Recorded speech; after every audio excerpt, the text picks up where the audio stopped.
C'est l'heure de travailler, mon pote. C'est pas seulement pour aujourd'hui, c'est pour l'avenir. Fais le boulot maintenant. Il est temps de rester concentré, et tu le sais. Ne te laisse pas distraire par ce qui se passe à l'extérieur. Dieu travaille en coulisses, dans ce domaine que tu ne peux pas voir. Les choses ont changé dès que tu as reçu ce en quoi tu croyais réellement.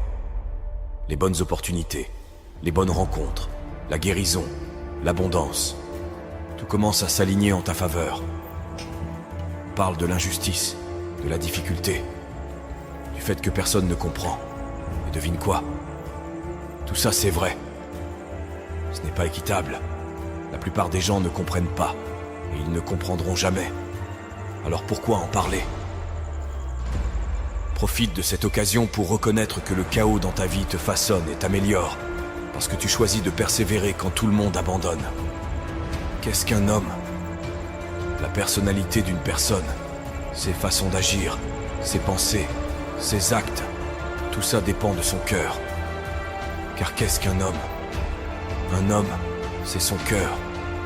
Un cœur menteur et trompeur signifie un homme menteur et trompeur.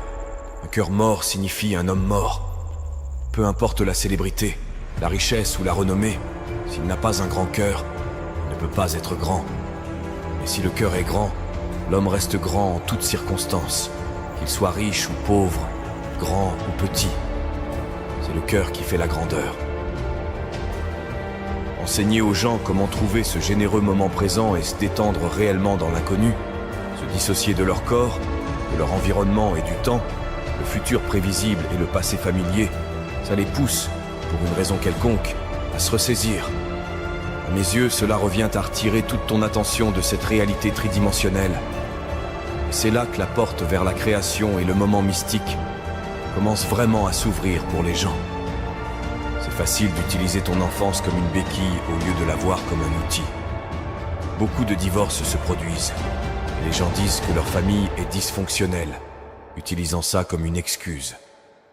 Mais ce n'est pas une excuse valable, parce que la famille de tout le monde est d'une manière ou d'une autre dysfonctionnelle. Élimine chaque béquille, débarrasse-toi de toutes celles-ci, et dis-toi que c'est à toi de jouer. Que vas-tu faire maintenant que tu as lâché tous ces fardeaux? Blâmer les autres est juste un moyen facile de s'en sortir. Dieu dépose des rêves dans ton cœur que tu ne peux pas accomplir seul. Tu n'as peut-être pas l'expérience, l'argent ou les connexions, mais Dieu les a. Tu es à une étape près de voir tes rêves se réaliser. On n'a pas le contrôle. Beaucoup d'entre nous n'ont pas le contrôle. Certains choisissent de rester à terre, mais ce sont ceux qui se relèvent constamment aussi vite qu'ils le peuvent, qui grandissent et qui réussissent dans la vie. Qui contrôle ta vie? Qui prend les décisions dans ta vie chaque jour?